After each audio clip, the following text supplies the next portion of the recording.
Bunga cantik yang mekar menawan tentunya mengundang seringai kumbang untuk memagutnya.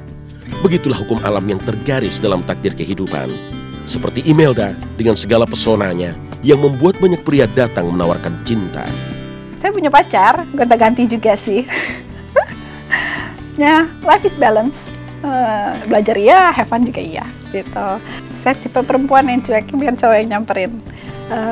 Ya kalau lu mau gue ya lu nyamperin, kalau enggak ya udah gitu. Terus saya juga mungkin orangnya kan ya tomboy ya, kadang saya dulu anak basket juga gitu, jadi biasanya pacarnya juga anak basket gitu, jadi olahraga bareng gitu dari SMA. Terus waktu kuliah ya saya ngumpulnya juga, cowok saya waktu kuliah 4 tahun ya saya pacaran dengan satu laki-laki, ya dia adalah pria yang teman main, sahabat gitu. Jadi biasanya sih saya dekat karena saya sahabatan dulu biasanya gitu.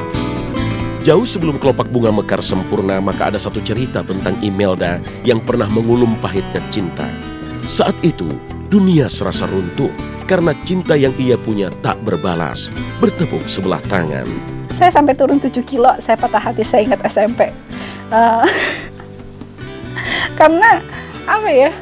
Karena waktu itu saya putus. Karena orang tua saya sebenarnya tahu saya tuh backstreet, terus saya sedih karena dia punya pacar lain gitu, terus ya udah gitu. Dari telisik mata beningnya, ia mencari-cari sosok pria yang mampu menenteramkan jiwa dan bukan pria pengumbar pesona yang nihil kecerdasannya. Saya suka laki-laki yang pintar, saya suka laki-laki yang bisa mengerti strategi, karena mungkin saya melihat ayah saya yang business minded.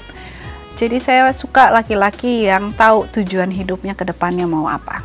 Saya paling nggak suka laki-laki yang menye-menye dan istilahnya kalau ditanya mau ngapain nggak tahu, mau apa nggak tahu gitu. Saya suka laki-laki yang pintar. Buram kisah cinta Siti Nurbaya tak berlaku sama buat Imelda. Ia justru berterima kasih dengan sang pendahulu hikayat itu. Sebab lewat perjodohanlah Imelda menemukan cinta sejati dari pria bernama Norman Sebastian yang merupakan putra dari teman ibundanya. Ketemunya singkat. Saya waktu itu sudah jadi Miss Indonesia sih. Terus saya putus sama pacar saya yang 4 tahun yang dari kuliah itu. Tapi waktu itu saya lebih banyak setelah saya putus itu saya menenggelamkan diri dalam kesibukan saya, yaitu saya nulis buku kan.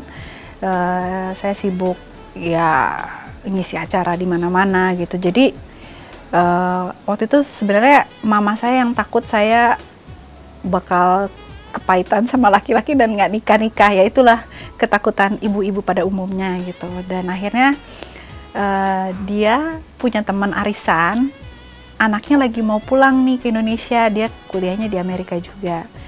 Jadi waktu itu saya ketemu calon suami saya tuh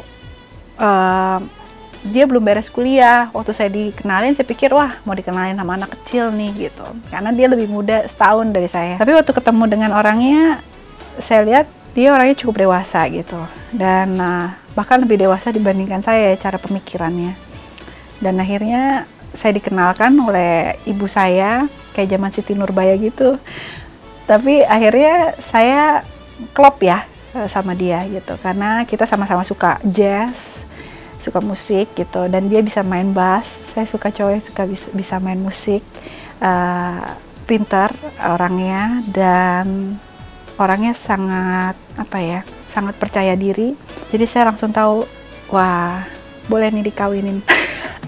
Kedewasaan Norman bagai anak kunci yang membuka pintu hati Imelda. Kesantunan sang pria juga kecerdasannya makin menautkan hati, serasa enggan berpisah lagi. Iya, karena dia sebelum waktu pacaran sama saya aja dia nanya dulu sama orang tua saya, dia minta izin. Dan dia belum pernah pacaran. Jadi saya itu cinta pertama dia. Karena saya tahu dia nggak macam-macam orangnya. Dia orang yang sangat cinta dengan keluarga, dan dia pintar, dan dia tahu dia mau kemana dari kehidupan dia. Saya juga melihat dia sebenarnya dia sangat bertolak belakang dari saya. Saya ini kan banyak kisah percintaan, banyak ceritanya. Kalau itu dia itu kayak orang pakai kacamata kuda, benar-benar lurus orangnya gitu. Jadi ya dia orangnya sangat stabil dan saya membutuhkan itu dalam kehidupan saya karena saya orangnya ya bisa dibilang ya nggak sestabil dia ya gitu.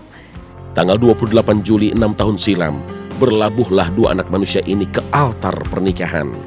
Bahagia tak terperi, menyungging senyum di hari nan indah. Begitulah adanya mereka kala itu, sekaligus menancapkan makna terdalam tentang arti pernikahan. Pernikahan itu komitmen sakral yang tidak bisa diganggu-gugat sampai mati. Dan komitmen yang membuat dua manusia tumbuh dewasa lebih dibandingkan perjalanan hidup yang lainnya. Ketika yang dicari ada di sisi hati, maka usailah kelana jiwa. Bahagia yang digenggam Imelda adalah impian purba dalam hidup wanita.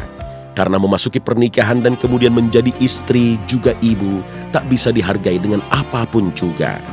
Dan semua itu ia temukan pada sosok suami tercinta.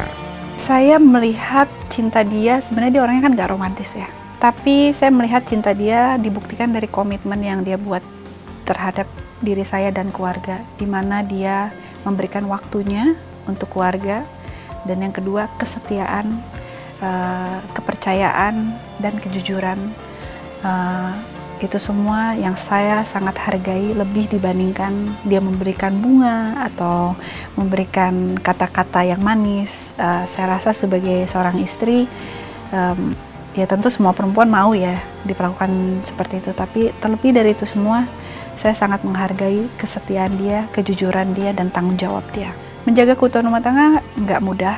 Kita harus punya kekuatan lebih dari kekuatan manusia untuk mengalahkan ego, mengalahkan emosi kalau lagi marahan gitu ya. Jadi saya rasa ya kita harus sama-sama saling mengalah, mengerti, dan saling belajar bahwa ya kita nggak selalu benar gitu. Dan yang pasti terlebih dari semua itu ego ya. Biasanya kita itu kalau berantem kan sebenarnya egonya aja yang nggak mau ngalah gitu loh. Sebenarnya masalahnya kan biasanya kecil gitu.